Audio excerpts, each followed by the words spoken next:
네,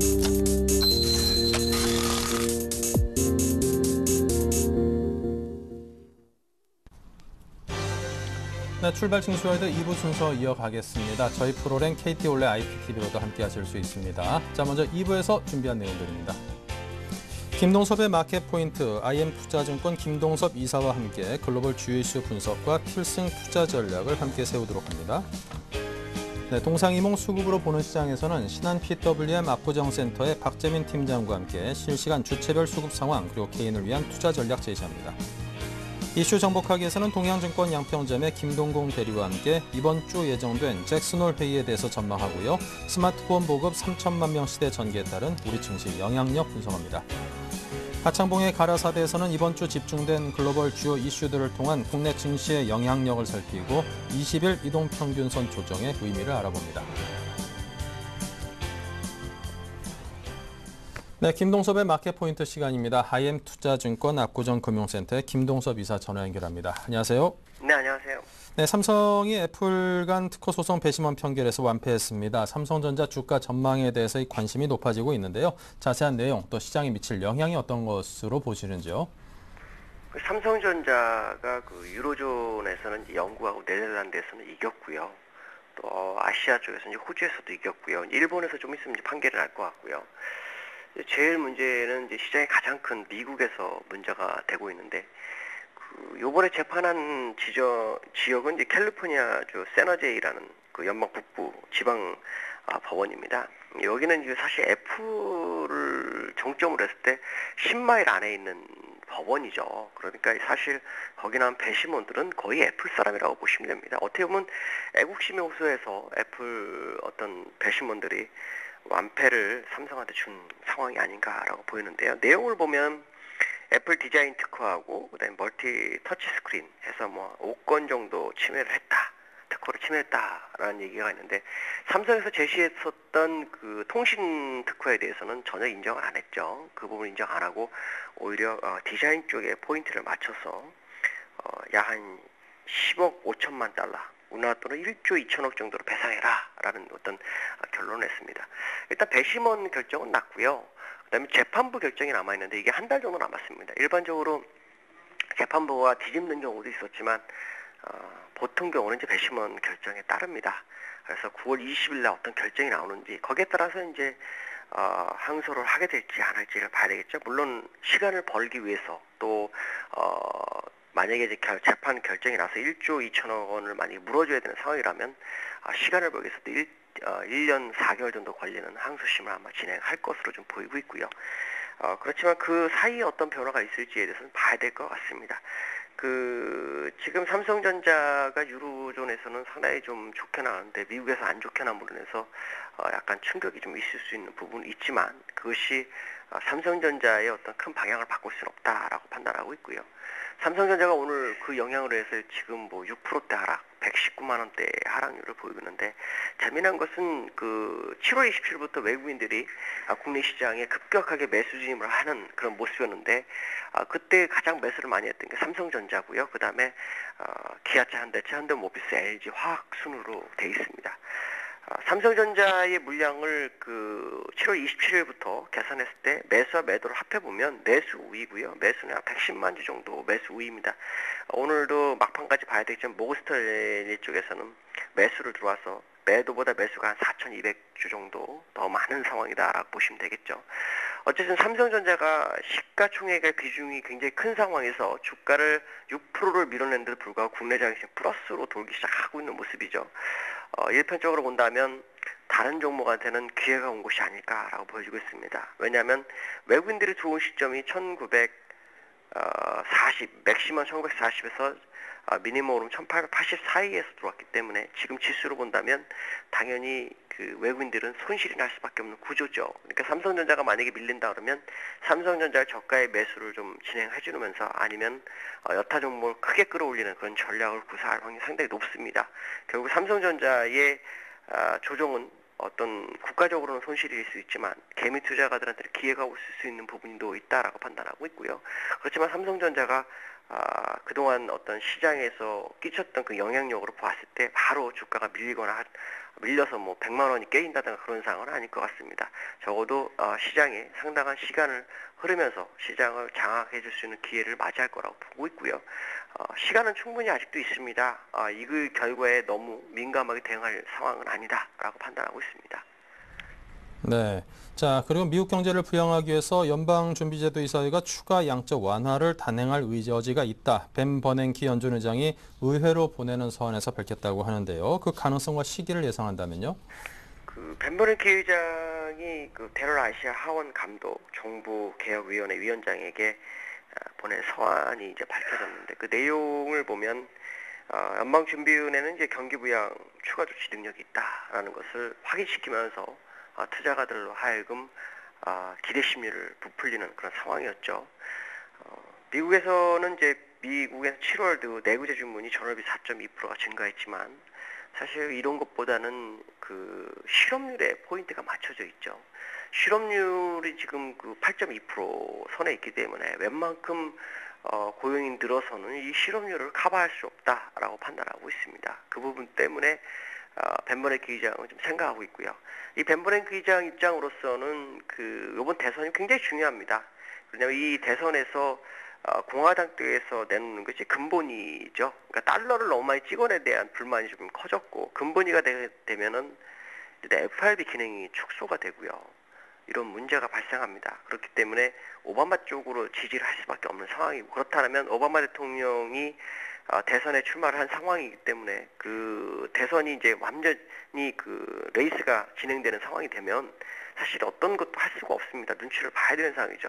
그러면 11월 초순에 대선이라 그러면 10월 달에는 불가능하다고 봐야 되고요. 빠르다 그러면 이달 말이고 약간 늦다 그러면은 9월 초로 가야 됩니다. 그러면 이달 말에는 뭐가 있냐면 잭슨홀이 있고요. 그 다음에 9월 초에는 FMCA가 9월 12일, 13일이 있습니다. 근데 9월 12일, 13일이 독일 헌법재판소에서 헌법소원된 ESM에 대한 결과가 나오는 시점이기 때문에 참 대단한 게 날짜가 잘 맞아 떨어지고 있죠. 그런데 ECB가 지난주에 한 얘기 중에 하나가 국채 매입은 ESM 결과를 보고 하겠다고 했습니다.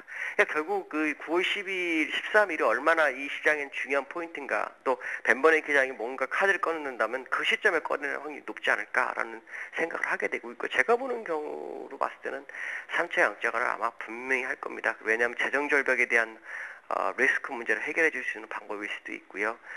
그 전에 미리 시장에 돈을 풀어서 공화당이 움직일 수 있는 공간을 제한시킬 수도 있기 때문에 결국 벤 버냉키 의장은 FRB의 어떤 의견을 수렴한다면 결국 9월 초순이나 8월 말로 계산한다면 ESM을 계산했을 때 9월 초순, 9월 12일 정도가 아마 중요한 변곡점이 될 것 같습니다. 만약 그 시점에 양적 완화를 할 확률이 굉장히 크다고 보고 있고요. 확률적으로는 80% 이상을 좀 보고 있습니다. 그래서 만약 그때 된다면 시장 기대 심리를 미리 움직이기 시작할 거다라고 봐야 될 것 같고, 그것이 지난주 금요일날 미리 반영이 된 것이 아니냐 이렇게 보고 있습니다. 네. 자, 그렇다면 오늘 중요한 날이니만큼요. 오늘 장에 대한 전망과 오늘 장에 대한 투자 전략을 짜주신다면요. 일단 삼성전자는 아마 요 근처 어디에서의 움직임을 계속 보일 거라고 보이고 있습니다. 110만 원에서 120만 원 사이에서의 움직임이 한동안 진행될 소지가 높죠. 외국인들이 나가려면 물량이 너무 많습니다. 요 한 7월 20일 들어온 게 110만 주가 더 매도보다 들어와 있기 때문에 그 물량을 털려면 이 가격에서는 못 털죠. 결국 울며 겨자 먹기로 고점까지 끌어올려서 털려고 할 거라고 생각한다면 일단 삼성전자가 추가 하락을 되더라도 아마 재판부 결정이 날 9월 22일 이후 정도가 될 확률이 굉장히 높다고 보여지고, 그 사이에 여타 종목들이 삼성전자의 영향을 받으면서 주가를 좀 끌어올릴 수 있다고 판단을 하고 있습니다. 그 얘기는 오늘 주가는 삼성전자가 낙폭을 줄이면 상승폭이 커질 것이고요. 낙폭이 줄지 못한다면 다른 종목이 상승폭을 키워주면서 주가를 상승으로 이끌 확률이 굉장히 높다라고 판단하고 있고요. 지금 마켓에서 말씀하신 것처럼 외국인들이 들어온 시점이 1900이라면 지금은 외국인들이 주식을 마음껏 사는 그런 자리가 될 수 있기 때문에 웬만해서 물량을 좀 잘 홀딩을 해야 되지 않을까라고 보여지고 있습니다. 네, 잘 들었습니다. 지금까지 IM투자증권 김동섭 이사였습니다. 감사합니다. 네. 네, 계속해서 신한금융투자 PWM 압구정센터의 박재민 PB팀장 연결합니다. 안녕하세요. 네, 안녕하세요. 네, 양시장의 흐름과 주체별 수급 상황 짚어주십시오. 네, 금일 시장 삼성전자가 사실 조정을 받을 것이다. 주말 사이에 애플과의 그 소송 배심원 판결이 지면서 예상이 됐었습니다. 하지만 초점은 결국엔 삼성전자가 초점이긴 했지만 외국인 매수세가 지난주에 프로그램 매수세가 좀 주춤되면서 이번 주에 지속될 것인가 사실 그것을 봐야 됐었는데요. 오늘 베이시스가 1.5포인트 평균 이름으로써 1시간 만에 시장 시간 지금 개장한 지 1시간 만에 프로그램 매수세가 또 3천억이 매수가 들어오고 있습니다. 외국인이 그중에 물량을 한 70% 2천억 정도가 지금 매수로 집계가 되고 있고요. 기관이 1,100억 정도 지금 팔고 있습니다. 개인이 675억을 팔고 있고요. 아침에 개인이 좀 사는 듯 했지만 역시 매도로 일관을 하고 있고요. 기관은 1,100억 파는데 삼성전자를 1,600억 파는 거니까 다른 업종은 산다. 이렇게 좀 보시면 되겠습니다. 일단 외국인이 삼성전자가 좀 급락을 하다 보니까 외국인이 900억 정도 그리고 개인이 900억 같이 나눠서 사는 모습인데요. 사실 전기전자 업종에 오늘 이제 최대 소외주는 LG그룹주입니다. 왜냐하면 삼성전자가 폐쇄하게 됨으로써 LG디스플레이나 이런 LG그룹주 중에 LG이노텍 이런 것들이 애플에 납품하는 어쨌든 업체이기 때문에 애플향 납품주들 부품주들이 결국 LG그룹주랑 코스닥에서 그런 부품주들이 상대적으로 수혜를 입고 삼성전자랑 삼성전자 부품주들이 꺾이는 그런 좀 상반된 모습을 일단 보이고 있다. 이런 게 일단 오늘 시장의 특징이고요. 아침부터 삼성전자 거래량이 어마어마한데요. 금요일날 28만 주 거래됐는데 벌써 54만 주 거래되고 있습니다. 최근에 평균 한 거래량이 30만 주였다면 감안한다면 지금 시초가 거의 1시간 만에 2배 가까이 거래가 되고 있는데 물론 이제 차익 실험을 아침부터 던지려는 세력과 그리고 많이 급락하니까 사려는 저가 매수하려는 세력들이 반반이 섞여 있기 때문에 거래량이 많이 실리는 거고요. 이번 주는 해외 변수들이 상당히 많은 가운데 어쨌든 월요일 시장이 상당히 좀 스펙터클하게 움직이고 있다. 이렇게 좀 말씀을 드리고 싶습니다. 삼성전자의 급락으로 결국엔 전기전자 업종이 거의 4%에서 5%대 하락을 하고 있고요. 나머지 업종은 그래도 외국인과 기관이 같이 매수함으로써 지금 상당히 그래도 선전하는 모습을 보이겠습니다. 지수는 아침에 1900 지금 7포인트까지 빠졌다가 1900선은 무너지지 않았었는데요.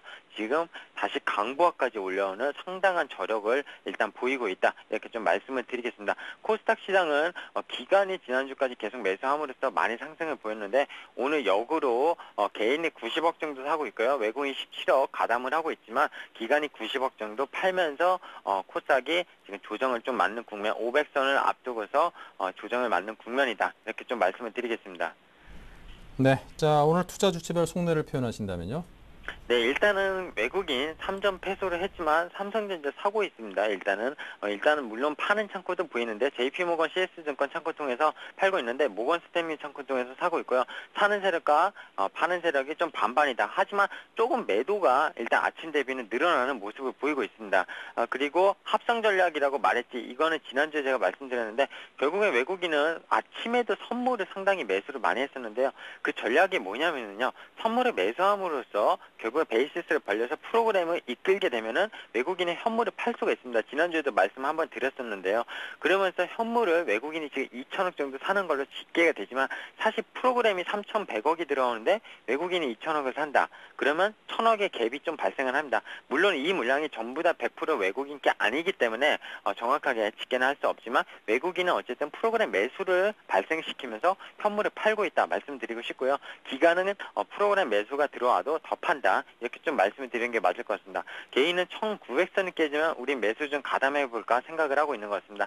일단은 기본적으로 개인의 스탠스는 오늘도 아침에 급락하면서 사는 것 같이 보였지만 지수가 외국인과 기관의 쌍끌이 매수로 올라오니까 역시 매물을 확대하는 모습 보이고 있고요. 오늘 좀 개인이 좀 확실한 거는 삼성전자를 몰빵을 하고 매수를 나머지 업종을 팔아서 삼성전자 급락하는 거 산다. 상당히 요새 개인적인 입장에서는 삼성전자가 내일 한번 추가 하락하면 좀 저가 매수로 담아볼 만하다고 생각을 하고 있는데 좀 분할 매수하는 거라고 생각을 한다면 상당히 잘하고 있다 이렇게 판단을 내리고 싶습니다.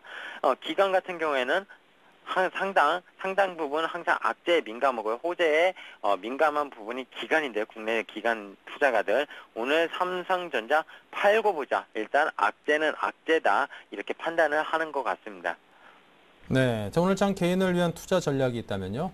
네, 일단은요, 지난 주말에 미국 시장 잠깐 얘기를 해보고 시작을 해야 될 것 같습니다.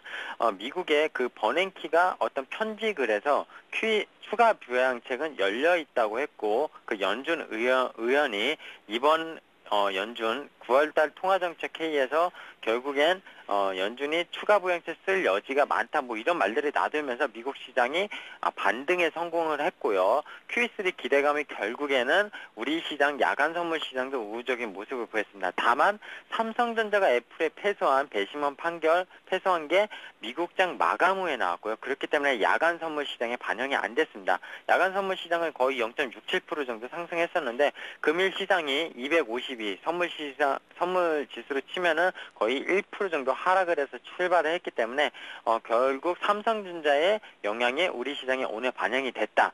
이렇게 좀 말씀을 드리고 싶고요. 다만 아까 말씀드렸지만 프로그램 매수분이 아침부터 3천억 가까이 들어오면서 지수를 방어하는 모습을 보이고 있는데 역시 요새는 악재도 상당히 호재로 받아들이려는 모습, 결국 삼성전자를 저가 매수세로 많이 받치면서 다른 업종을 사는 이런 모습은 사실 시장이 상당히 세다, 이렇게 좀 말씀을 드리고 싶습니다. 다만 삼성전자 얘기를 추가적으로 말씀드리면 오늘 저가가 117만 7천 원입니다. 지난번 갭락 자리에서 200일 이평선 117만 8천 원인데요. 지금 이평선이 올라와서 그 자리를 일단 지지를 했고요.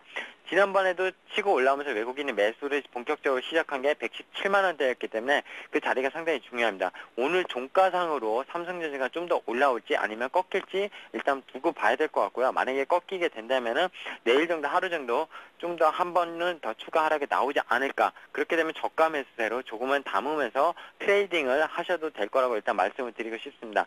그리고 여타 업종, 화학이나 운수장비, 금융업종은 기관과 외국인이 양매수를 하고 있습니다. 그래서 시장의 흐름은 그다지 나쁜 모습은 아니다, 이렇게 말씀을 드리고 싶은데요.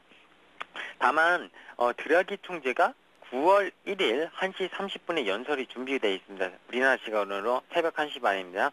그리고 미국 버냉키 잭슨홀에서 8월 30일 그 대기 중에 있죠. 어떤 이야기를 드라기가 할지 버냉키가 할지에 따라서 결국엔 시장 흐름이 또다시 변곡점을 나타낼 것으로 일단 예상이 되고 있습니다. 결국 전 세계 증시를 흔들 만한 이 부중앙은행의 총재가 연설이 상당히 중요한 변곡점이 이번 주다. 다만 이번 주 오늘 월요일은 주 초반이기 때문에 결국 삼성전자의 흐름이 지수의 흐름을 이끌 것으로 보이고 있고요. 그렇기 때문에 지수는 크게 상승하거나 여기에서 1900선을 하회하더라도 크게 밀릴 자리는 일단 아니라고 판단하고 있습니다. 여전히 박스권 매매 전략이 유효하다고 말씀을 드리고 싶고요. 다만 전차군단을 제외한 가된 악폭주들, 최근에 계속 말씀드리는 정유주들 상당히 지금 오늘도 셉니다. 정유주 유가가 오르면서 정제 마진이 커지는 이유도 있고요. 즉 고려아연이나 뭐 이런 원자재 관련주들도 상당히 센 모습은 QE3 기대감인데요. 이런 것들 하락했을 때 많이 하락하는 날 사고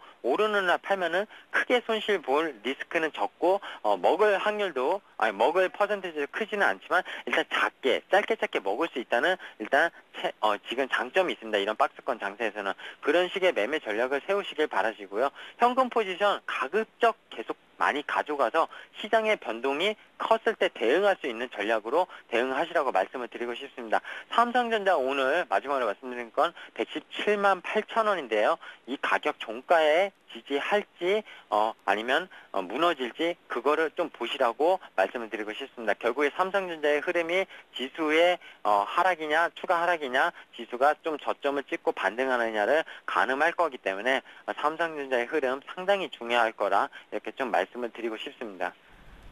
네, 자 지금까지 박재민 PB팀장이었습니다. 감사합니다. 네, 감사합니다.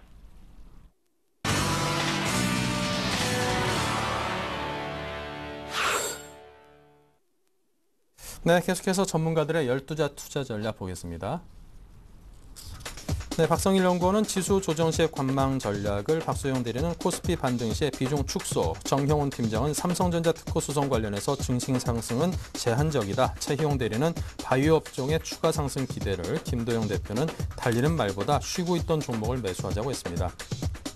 업종으로는요, 박성일 연구원이 통신 배당 유틸리티를, 박소영 대리는 제약, 게임주, 그리고 정영훈 팀장은 자동차 업종을, 최희용 대리 바이오 업종, 김도영 대표 지주사, 내수주를 말했습니다. 네, 오늘은 동부증권 일산지점의 박성일 연구원 이야기 나눕니다. 안녕하십니까? 예, 안녕하십니까. 네, 현재 시황부터 살펴주십시오. 예, 오늘 시장 같은 경우에는 삼성전자를 제외한 대부분의 대형주가 상승하는 나쁘지 않은 장의 모습을 보여주고 있습니다. 특히 그 수급의 주체가 외국인이 매수가 들어오고 있다는 것 자체는 긍정적이다라고 평가를 하는 게 좋을 것 같지만 아무래도 해외 악재가 발생했을 시에는 전자가 하락하는 상황에서 여타 다른 업종을 중심으로 매도 물량이 조금 나올 수 있기 때문에 관망을 조금 하는 게 좋은 시장이다라고 판단을 하고 있고요. 최근에 이제 유가 상승으로 정유나 화학주가 조금 반등을 하고 있고 그동안 낙폭이 과대했던 은행 그리고 건설이 올라와주고 있는 모습 그리고 전자에서 빠져나간 기관의 물량들이 다른 여타 대형주로 가는 것 자체는 조금 긍정적으로 평가하는 게 맞는 게 아닌가 싶습니다. 네, 자 오늘 통신, 배당, 유틸리티 등을 말씀하셨는데요. 설명 주십시오. 예, 일단은 배당을 바라볼 수 있는 연말까지 얼마 남지 않았기 때문에 일단은 배당 관련 그리고 유틸리티 업종 대부분 배당이 조금 높죠. 한국가스공사를 비롯해서 KTNG 등 한 번쯤 살펴보시는 게 좋겠다라는 의미에서 말씀을 조금 드렸고요. 지수는 아무래도 주초에는 조정을 조금 받을 것 같습니다. 전자의 영향이 이틀, 3일까지 이어질 수 있기 때문에 지수 하락 시에 조금 관망을 하면서 기회를 줄 때마다 배당주를 중심으로 해서 매수를 하는 게 좋겠다라고 말씀드리겠고요. 아직까지는 베이시스가 조금 강세기 때문에 프로그램 매물이 나오지 않고 있지만 프로그램 매도 물량이 많이 쌓여 있는 만큼 9월달까지는 당분간 배당주 중심으로 보수적인 포트폴리오를 운영해가는 게 맞겠다라는 말씀에서 한번 말씀을 드렸습니다. 네, 자 오늘 관심 종목을 말씀해 주신다면요. 예, 일단은 KT를 말씀드리겠습니다. 연말 배당을 생각을 한다고 하면 한 5.8% 정도 수익이 가능한 종목인데요. KT 같은 경우에는 이제 하반기에 아이폰 5 LTE를 단독으로 출시할 가능성이 제기가 되고 있죠. 아무래도 주파수 가격대가 여타 다른 종목들과 달리 유럽과 미국에서 같은 주파수 가격대를 사용하고 있는 KT 같은 경우에는 아이폰 5 LTE 단독 출시가 조금 가능하다라고 말씀을 드리겠고 일단은 지수가 조금은 조정기에 들어가거나 아니면 눌림목 구간에 들어갈 수 있기 때문에 배당주 매수에 좋은 기회가 될 수 있겠다라고 생각을 하면서 말씀을 좀 드리겠습니다. 매수가는 현재가 정도 제시를 해드리겠고요. 목표 주가는 37,000원 그리고 손절은 33,000원 제시해드리겠습니다. 네, 지금까지 박성일 연구원의 도움 말씀이었습니다. 감사합니다. 예, 감사합니다. 네, 계속해서 이슈 정복하기 박미라 아나운서입니다. 안녕하세요. 이슈 정복하기 박미라입니다. 오늘 살펴봐야 할 주요 이슈들 함께 정리해 보겠습니다. 이번 주 글로벌 경제 시선은 미국 서부 와이오밍주 잭슨홀로 집중될 전망입니다. 각국 중앙은행 총재와 학자들이 경제 현황과 전망을 논의하는 이번 회의에서 버냉키 의장이 어떤 연설을 할지 주목됩니다. 국내 스마트폰 가입자 수가 3천만 명을 돌파할 전망입니다. 통신업계는 이제 스마트폰이 상용화와 대중화를 넘어 일상화 단계에 접어들고 있다고 보고하고 있는데요. 스마트폰 보급과 관련해 국내 증시에는 어떤 변화가 찾아올지 분석해봅니다. 코스피의 기간 조정이 지속되면서 코스닥 시장의 상대적 강세가 두드러졌습니다. 대형주보다 중소형주 위주로 시장을 이끌고 있는데요. 특히 눈에 띄는 상승 흐름을 이어가는 바이오주 대응 전략 점검해봅니다. 네, 오늘 순서는 동양증권 김동공 대리와 함께하겠습니다. 안녕하세요. 네, 안녕하세요. 네, 이번 주 버냉키 연준 의장의 잭슨홀 연설에 시장의 이목이 집중되고 있습니다. 지난 2010년에도 잭슨홀 연설에서 양적 완화를 시사하며 글로벌 경제 영향을 준 바 있는데요. 이번에는 어떻게 전망하시는지요?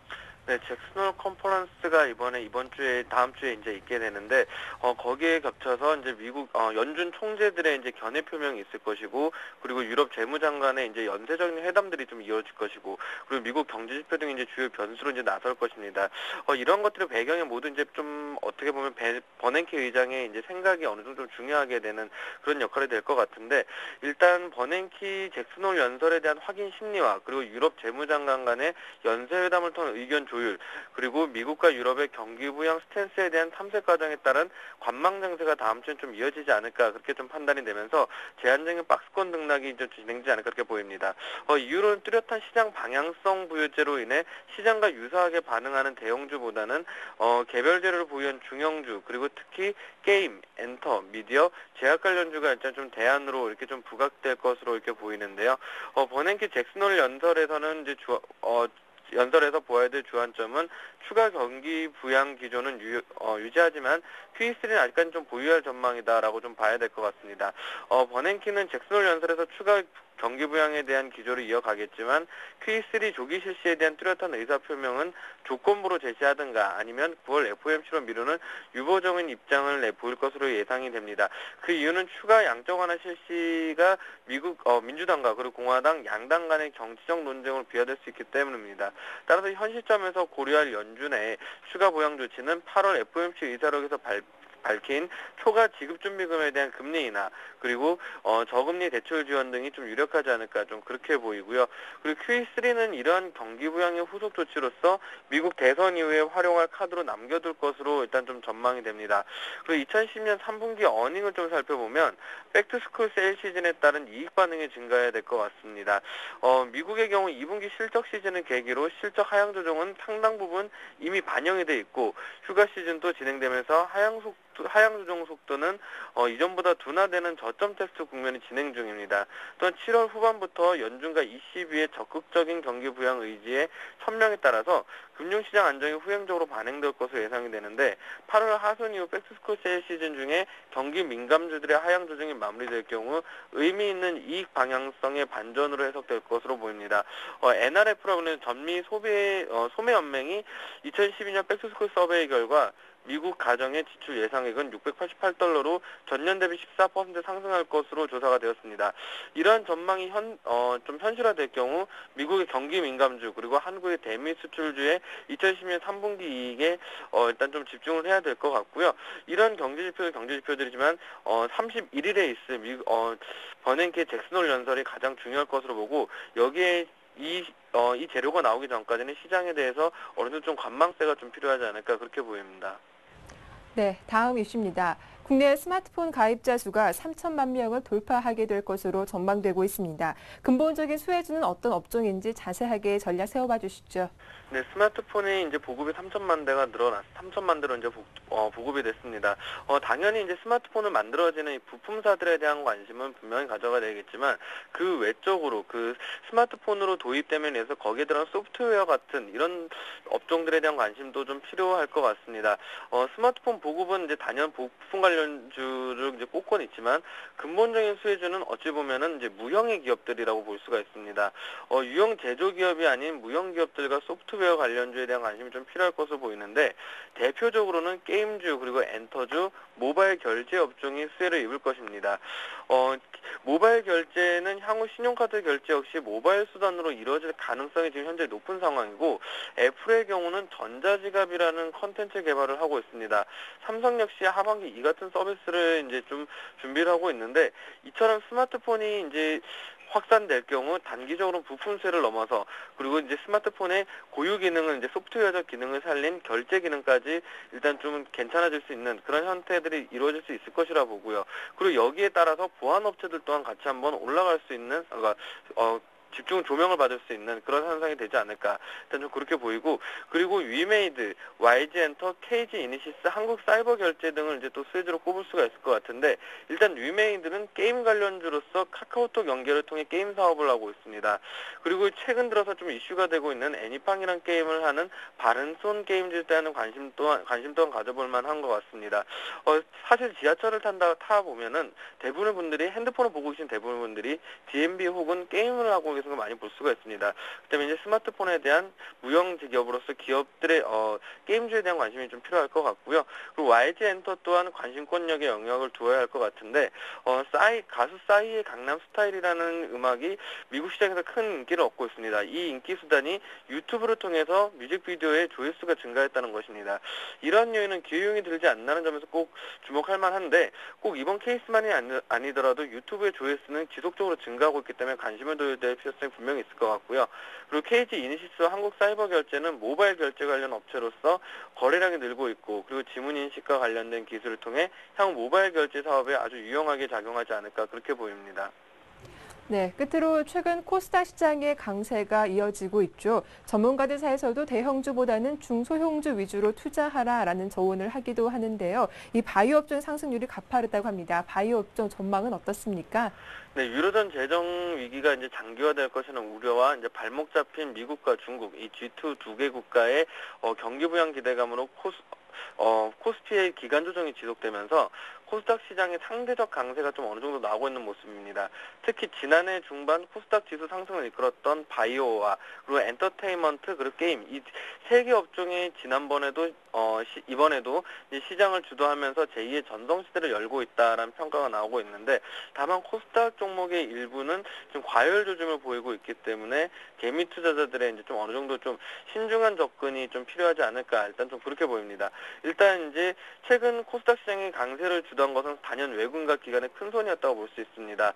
외국인과 기관이 코스닥 시장에서 본격적인 순매수세로 돌아선 16일 이후 23일까지 순매수 상위 업종 분석한 결과 바이오, 엔터테인먼트, 게임 이 세 개 업종이 이제 절반 이상을 차지했습니다. 외국인의 경우 순매수 상위 10위권에는 셀트리온, 메디톡스, 게임빌, 컴투스, YG엔터, 위메이드 등 6개의 바이오, 엔터, 게임주가 포함이 됐었는데요. 기간의 순매수 상위 역시 바이오 상위 10개 종목 중 7개가 바이오, 엔터, 게임 관련주였습니다. 이 기간의 순매수 상위 10개 종목의 평균 수익률은 13.7%, 외국인의 상위 종목의 평균 수익률은 10.9%로 코스닥 지수의 상승률을 크게 앞지르는 모습을 보였습니다. 지난해 6월 중순부터 7월 말까지 코스닥 지수가 바이오, 엔터, 게임주 주도로 한 달 만에 20% 가까이 상승했던 양상이 일단 좀 재현되는 모습입니다. 다만 일부 종목의 경우 실적이 검증되지 않은 재료에 주가가 과민하는 사례가 속출하고 있어서 과열 우려가 제기되고 있습니다. 중소 시스템 통합 업체인 한국컴퓨터가 지난 10일 동안 67% 폭등을 했습니다.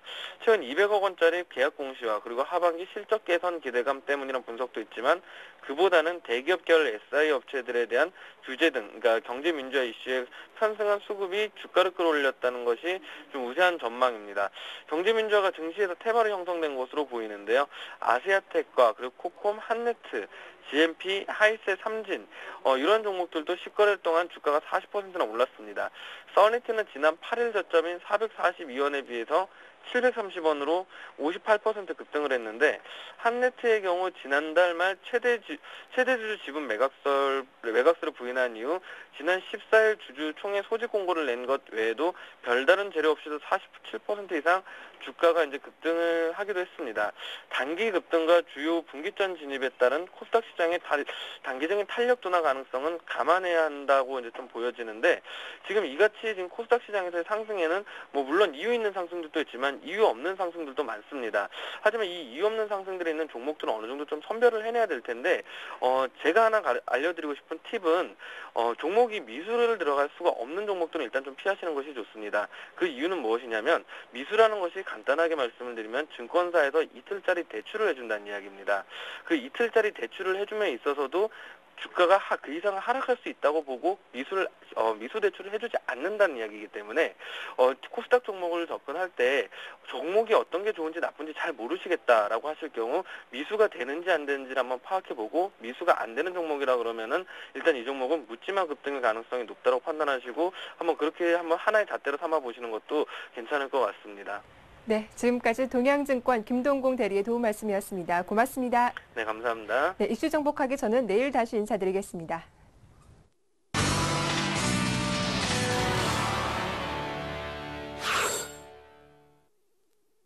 네, 리딩 투자증권의 우성재 팀장을 연결합니다. 안녕하세요. 네, 안녕하세요. 네, 중국 쪽 소식 들려주십시오. 예, 지금 상하이 종합주가지수 2100선 지난주 금요일 무너지면서 2090선에 장 마감을 했습니다. 결국 지금 시장에서 신규 지지 라인이었던 2100선이 무너진 만큼 시장에서의 매도 물량들 꾸준히 출현하고 있는 상황인데요. 현재 상하이 종합주가지수 0.64% 하락한 2078.80포인트의 장 움직임 보이고 있습니다. 지금 중국 경제가 위축되고 경제 둔화 국면이 더욱더 심해지고 있다는 불안감이 증시 하락을 좀 견인하고 있는 상황입니다. 지금 노무라 증권에서는 8월에 경제지표 하락 가능성은 더욱더 확대되고 있다는 언급을 내놨었는데요. 제 HSBC에서 발표했던 중국 제조업 PMI 전망치 발표 이후에 노무라 증권에서는 올 8월에도 계속적인 부진한 모습을 보이면서 경제지표가 하락할 가능성은 더욱더 확대되었다는 언급을 내놨었습니다. 이와 함께 도이치뱅크에서는 올해 경제성장률 전망치 7.7%로 하향 조정하는 모습을 보였고 보였고 2012년, 2013년의 경제 전망치를 7.8과 8.2%로 낮추는 모습을 보이면서 증시의 부담을 나타내고 있는 사례입니다. 결국 지금 중국이 금리 인하 그리고 지준율 인하 등의 카드를 내놓고 있지만 이러한 것들이 중국 경제에 큰 효과를 나타내지 못하고 있다는 불안감들이 나타나면서 시장에서의 부담감이 좀 많이 커지고 있는 상황인데요. 지금 기업들의 실적들 또한 크게 개선되지 못하면서 점차 둔화 국면에 진입하고 있는 것 또한 시장에서의 부담을 나타내고 있다고 보시면 좋을 것 같습니다. 지금 이와 함께 중국 중앙은행에서는 부동산 규제 강화를 위해서 부동산세에 대한 도입을 검토하겠다는 언급을 내놨었는데요. 지금 중국인민은행에서는 부동산 가격 억제책으로 일본의 재산세에 해당하는 부동산세 도입을 지금 도입하겠다는 언급을 내놨습니다. 지금 이러한 부분들에 대해서 보고서를 쓰고 검토하고 있는 만큼 시장에서 부동산이 한 단계 더 빠질 수 있다는 우려감이 증시 하락을 견인하고 있다고 보시면 좋을 것 같습니다. 오늘 상하이 종합주가지수 결국 2100선 심리적 라인이 무너졌던 만큼 시장에서 매도 물량들 꾸준히 출현할 것으로 보이고 있는데요. 결국 2100선에 언제쯤 안착할 수 있을지 여부가 중요한 관심사입니다. 만약 2100선이 쉽게 안착하지 못한다고 할 경우 강한 심리적 매물 라인으로 바뀔 수 있는 만큼 이러한 부분 좀 염두하시고 시장 접근하셔야겠습니다. 네, 자 지금까지 우성재 팀장과 함께했습니다. 감사합니다. 네, 고맙습니다.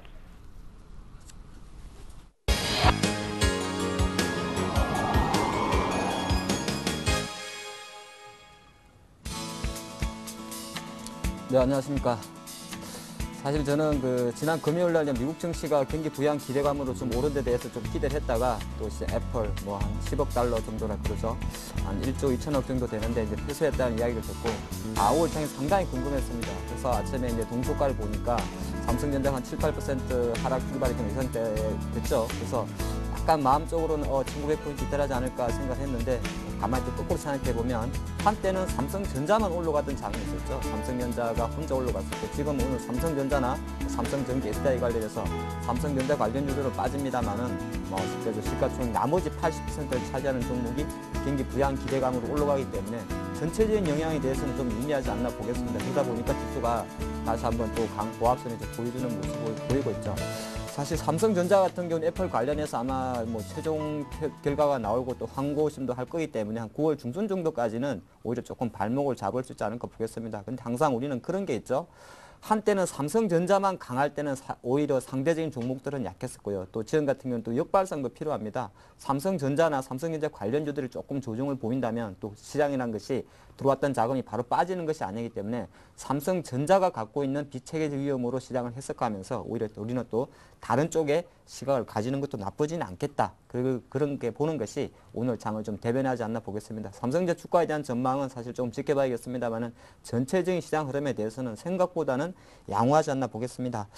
이번 주는 사실 이제 지난 한 주 동안에는 오늘 글로벌 정시 쪽에서 유럽 수장들이 사실은 많은 회담을 했죠. 그리스라든지 독일 총리들 회담을 했는데 사실 거의 다가 기존 입장을 재확인하는 수준 립 서비스에 거쳤습니다. 그러다 보니까 7월 27일 드라기 효과 이후에 지금 한 달 정도가 흘러왔는데 약간 이제 불안한 겁니다. 말로는 팔로미 나를 따라와라. 우리는 다 하겠다 했는데 실제적으로는 지금 이제 아무것도 없었지 않습니까? 그렇기 때문에 이번 주부터 다음 주까지는 정말 더 중요한 제가 판단할 때는 오히려 8월 달이 상당히 시장이 생각보다 좋았다면 9월 달은 변동성에 노출될 수 있는 이벤트가 왔지 않나 보겠습니다. 그래서 주 중반 이후에 글로벌 정시 이벤트라든지 그리고 지금 미국 정시가 사실 21선을 한 달 만에 이탈했다가 극적으로 지난 금요일 날 다우지수가 100포인트 상승하면서 반등을 해줬는데 미국 증시는 어떤 이벤트가 있고 국내 증시 같은 경우도 아직은 진행형입니다. 오늘 일시적으로 장이 좀 지지받았다고 우리가 무조건 안심할 때는 아니다. 지수가 중요한 거는 코스피 21선에 닿았기 때문에 21선 조정이 어떤 걸 의미하는지 한번 살펴보도록 하겠습니다. 이 두 사람 참 이제 눈에서 안 익혀지네요. 네, 위에 있는 사람은 버냉키 의장이고 밑에 있는 사람은 웃고 있는 사람은 드라기 총재인데 웃을 입장은 아닐 것 같은데 환하게 웃네요. 네, 일단 버냉키 의장 같은 경우는 사실 시장 기대치 같습니다. 이번 제가 오른쪽에 그림을 영상을 보면 이 미국 거래소의 어떤 플로어의 사진을 보여주고 있는데 미국의 경기 부양 기대감 과거 2010년도에 잭슨홀 2차 컨퍼런스 회의에서 QE3라는 이야기가 나와가지고 10월달에 시행했기 때문에 이번에도 할 것이다. 그런 이야기 좀 나오고 있는데 약간 이 부분 글쎄요. 제가 판단할 때는 9월 달도 좀 어렵지 않을까 봅니다. 그래서 시장에서 일단은 이 버냉키 의장이 경기 부양에 대한 카드, 경기 Q3에 대한 카드를 좀 내놓고 있는데 누차 약간 좀 긴 그림에서 보면 너무 이런 이슈에 제가 판단할 때 왔다 갔다 할 필요는 없는 것 같아요. 지금 큰 그림은 8월 달부터 이상하게 미국의 경제 지표가 좋아지고 있다는 겁니다. 미국의 경기 지표가 좋아진다는 건 Q3의 가능성을 약화시킨다고 할 수 있는 거죠. 그래서 일단은 전체적인 그림에서는 뭐 8월 31일 날 미국 와이오밍주에서 열리는 잭슨홀 계곡이죠. 예, 잭슨홀은 그 회의 이름이 아니고 거기서 열리는 그 계곡입니다.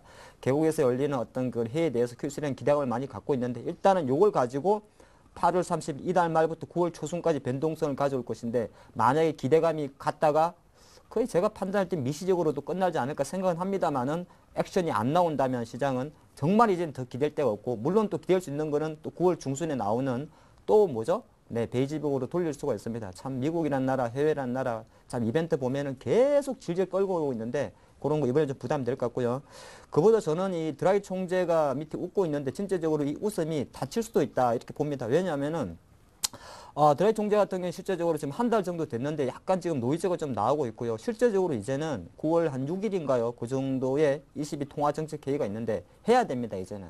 S&P라 그럽니까? 국채를 매입하는 프로그램이든지 글쎄요. 금리 인하 카드는 내릴 것 같지 않습니다만은 스페인이나 이탈리아 국채 금리를 안정을 시키기 위해서 어떤 액션이 나와야 된다. 이번에는 나와야 됩니다. 사실 7월 달에 기습금리 인하를 했고요. 8월 달에는 두리뭉실하게 끝났습니다. 그래서 9월 달 같은 경우는 상당히 나와야 되기 때문에 버냉키의 잭슨홀 컨퍼런스만큼이나 이번 주 후반에 나오는 드라기 총재의 연설 그리고 다음 주 초에 나오려는 22 통화정책회의에서는 정말 강력한 게 나와야 된다. 안 나오면 제가 판단할 때는 시장은 조금 변동성에 노출될 수 있다. 그렇게 봅니다. 그래서 잠깐 이벤트를 보면 지금 글로벌 증시 주요 이벤트 스케줄을 보면 한 가지 그 공통점이 보이십니까? 네. 잭슨홀 컨퍼런스가 열리는 31일 빼고 나면 스페인, 독일, 이탈리아 지난주와 좀 다르죠. 지난주는 거의 다 그리스 문제였고요. 다시 한번 지금 보면 이 스페인이나 EU 정상회담, 독일과 이탈리아 정상회담에서 어떤 결과가 나오지는 않습니다만은 중요한 거는 스페인과 이탈리아를 핸들링한다는 겁니다. 이제는 다시 한번 스페인과 이탈리아, 그리스보다는 사실은 더 위험한 국가죠. 이 국가들이 어떤 사전 논의가 있다는 거는 조금 전에 제가 살펴드린 대로 바로 드라기 총재 연설이라든지 다음 주 초에 열리는 22 통화정책회의에 상당히 많은 부담감을 줄 수 있다 이렇게 보는 것이고 뭐 글로벌 증시 가장 뭐 첫 번째 이벤트는 31일 예, 누가 뭐라 그래도 잭슨홀 컨퍼런스 회의입니다. 사실 아까 계속 같은 말씀 좀 드리는데요. 조금 더 미시적인 게 아니라 좀 더 거시적이면서 구체적인 드라기 총재의 발언이 준비되지 않나 그렇게 봅니다. 사실 이 부분은 제가 예측할 수 있는 부분이 아니죠. 그래서 우리 투자가님들은 주 중반까지는 웬만하면은 부양 기대감으로 갈 것 같고 주 후반 정도에는 변동성이 클 수 있으니까 변동성이 커진다는 건 올라갈 수도 있고 내려갈 수도 있어요. 하지만 투자하는 관점에서는 어떻게 해야 되죠? 항상 선 반영돼서 올라갈 때는 약간은 몸을 살리는 전략도 같이 생각해야 됩니다. 이 결과를 우리가 예측할 수는 없어요. 하지만은 이 기대감에 계속 지수가 올라간다면 그것이 만 2000포인트 돌파한다면 괜찮은데 돌파하지 못하고 어중간하게 또 1950에 덜컥 걸려있다. 그랬을 때는 뭔가 잠깐 안 될 수도 있겠구나 그런 생각 좀 하셔야 된다 말씀드리겠고요. 미국 한번 보죠. 미국은 실제로 지금 보면 세계에서 가장 강력한 증시 모멘텀을 보여주고 있습니다. 뭐 다우지수가 13,000포인트 지금 지지하고 있는 모습이고 기술주에서는 애플이 삼성제의 반사이길지 모르겠습니다만 계속적으로 $660 이상 지켜주는 모습입니다. 근데 미국은 중요한 것이 뭐 오늘 내일은 별로 중요한 것 같지 않고요. 2분기 GDP가 발표됩니다. 제가 아까 이런 말씀 드렸죠. 미국의 경제 지표가 좋게 나오면 한편으로는 좋은데 한편으로는 경기 부양 카드에 대한 목마름을 좀 눌러버릴 수 있다 이랬는데 안타깝게도 글쎄 이게 안타깝다 해야 될지 모르겠습니다만은 2분기 GDP 발표치가 29일 날 발표가 될 건데 연륜 환산했을 때 지난 분기 1.5에서 1.7 정도로 조금 긍정적으로 전망한다는 겁니다. 여기서부터 조금 걸리죠. Q3 가능성 조금 낮출 수 있는 것이고 30일 날은 이제 베이지북이 발표되는데 이거는 뭐 항상 그렇지만은 베이지북은 FOMC 회의가 열리기 2주 전에 열립니다. 그래서 약간은 미국의 경기 동향을 한 번 더 확인할 수 있는 잣대가 될 것입니다. 지난주에 발표됐던 과거의 FOMC 의사록보다는 조금 더 시장 영향력이 큰 이벤트가 될 것 같고요. 시카고 QMI 지수라는 게 다시 한번 31일 날 발표가 되는데 이제 미국의 이제 제조업 경기를 나타내는 지수죠. 시카고 PMI가 시카고 쪽은 조금 전 가보진 않았는데 공단이 많죠 아마. 그래서 거기는 조금 제조업 경기가 좋은 것 같습니다. 그래서 이 시카고 PMI 지수 같은 경우는 기준선이 50인데 최근에 보면 53.7 정도로 경기선 위에 있다 말씀드리겠고 한 가지 제가 자료에서는 뺐습니다만 지금 중국이 조금 안 좋죠. 중국이 이제 9월 1일 정도에 PMI 지수가 발표가 될 건데 중국은 최근에 보면 계속적으로 상해 지수도 2100포인트에서 간당간당하고 있기 때문에 사실 좀 이런 이벤트에서는 중국에 대한 기대감보다는 확실히 미국에 대한 기대감을 조금 살려줘야 된다. 그렇게 말씀드리면서 핵심은 그렇습니다. 주 초반 정도까지는 아마 부양 기대감으로 좀 시장이 견고할 것 같고요. 이는 문제 국내 정시는 좀 제외된 겁니다. 삼성전자 빼고 빠야 되니까. 하지만 이제 주 중반 이후부터는 실제적인 본격적인 진검 승부로 들어가지 않나 보겠고 국내 입장에서도 이제 선물옵션 동시 만기가 2주 앞으로 다가왔기 때문에 파생 시장의 변동성도 좀 커질 수 있다. 그런 말씀 드리겠습니다. 잠깐 이제 국내 증시로 들어와서 오늘은 1920선 정도에서 장이 조금 받쳐주고 있습니다만 21선 이탈했죠. 우리가 이동평균선, 사실 이동평균선 하나의 수급선을 단순 평균한 거죠. 그래서 이동평균선 위에 있을 때는 주식을 사는 거고 밑에 있을 때는 팝니다. 근데 이동평균선을 통한 주가 매매 자체가 상당히 복잡하죠. 제가 간단한 것 같으면서도 복잡합니다. 제가 늘 강조하는 것이 정배열도 중요하고 아니면은 얼마나 떨어져 있느냐 이격률도 중요한데 가장 중요한 거 한번 정리하는 차원에서 지금 현재 시장 마차 좀 정리해봤습니다. 21선이라는 건 한 달이죠. 한 달. 한 달이기 때문에 그냥 생명선으로 접근합니다. 생명선.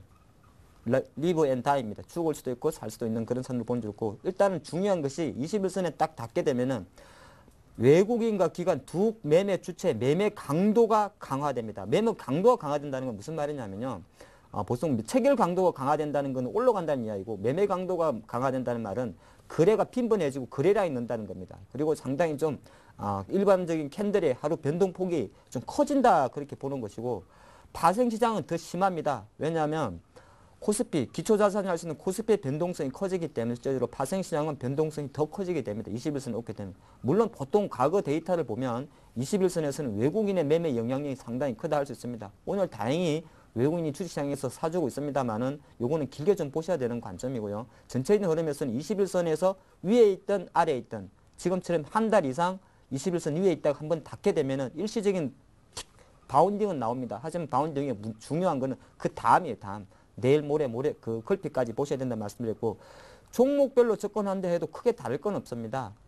중요한 건 항상 21선에 닿게 되면 생명선이기 때문에 변동성이 증가한다는 겁니다. 그러니까 모든 키포인트는 변동성입니다. 숨이 까딱까딱 하기 때문에 호흡기를 떼지 않습니까? 숨이 가파라진다는 거죠. 가슴이 쿵쾅거리고. 그 말은 변동성이 커지고 내동매매하기 때문에 거래량은 증가하게 되고 차트도 불규칙하게 움직인다 말씀드리겠고 만약에 이런 21선이 있는데 5일선과 11선이 지금 현재 21선보다 위에 있다. 그랬을 때는 투자 전략은 간단합니다. 뭐죠? 매도입니다. 반드시 매도라는 걸 말씀드리겠고요. 현재 종합주가지수 흐름을 잠깐 보면서 제가 한번 말씀드리면 지금 이게 아침에 제가 캡처한 거라서 아마 종가 이때 포인트는 1910포인트 정도 됐죠. 근데 예전에도 한번 말씀드렸지만은 8월 초순 정도에 21선과 61선의 골든크로스 제가 밑에 검정색을 표시했는데 골든크로스가 발생했고요. 빨간 선으로 표시된 21선 밑에 파란 선으로 표시된 1860선에 있는 61선이 있는데 골든크로스가 발생하게 되면 실제적으로 일시적으로 아마 골든크로스 되돌림 현상이 나옵니다. 왜 그러냐면 자료 화면에서 보시다시피 정배열이긴 합니다. 5일선, 11선, 20 정배열이긴 한데 이격률이 과다하는 거죠. 많이 떨어져 있다 보니까 실질적으로 지난 8월 17일 날 1964.07에서 고점 형성 이후에 주가가 상승으로 올라가지 못하면 실제적으로 조정이 들어온다는 것이고요. 지금 제가 아까 21선 밑에 있을 때 올라오면 때리라는 이야기가 바로 단기 이평선 5일선과 11선이 바로 데드크로스 매도 신호가 나기 때문에 이런 현상이 발생한다 말씀드리겠습니다. 그래서 이 흐름이 조금 잘 안 보신다면 제가 종합주가지수 흐름을 보고 지금 좀 말씀드리겠는데요.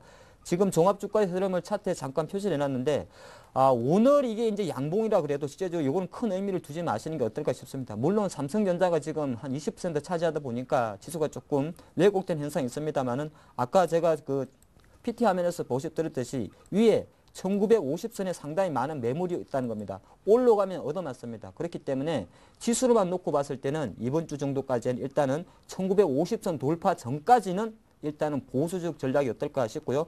종목별로는 조금 다를 수 있습니다만은 오늘의 삼성전자 약세 효과 최소한 내일 모레까지는 지켜봐야 된다 말씀드리겠고 항상 삼성전자가 시장을 조금 왜곡시켰을 때 또 거꾸로 생각하면 지금 안 좋게 왜곡시키지만은 반대쪽으로 오늘 일부 LG전자라든지 애플이랑 부품 좀 움직이고 있습니다만은 항상 반대쪽 생각도 나쁘진 않다 그런 말씀드리면서 이번 주 8월의 마지막 주입니다. 8월 증시 상당히 좋았고 하지만 중요한 것은 9월을 준비하는 자세이기 때문에 아까 제가 말씀드린 이벤트 잘 체크하셔가지고 결론은 주 중반 이후부터는 변동성이 커질 수 있겠구나.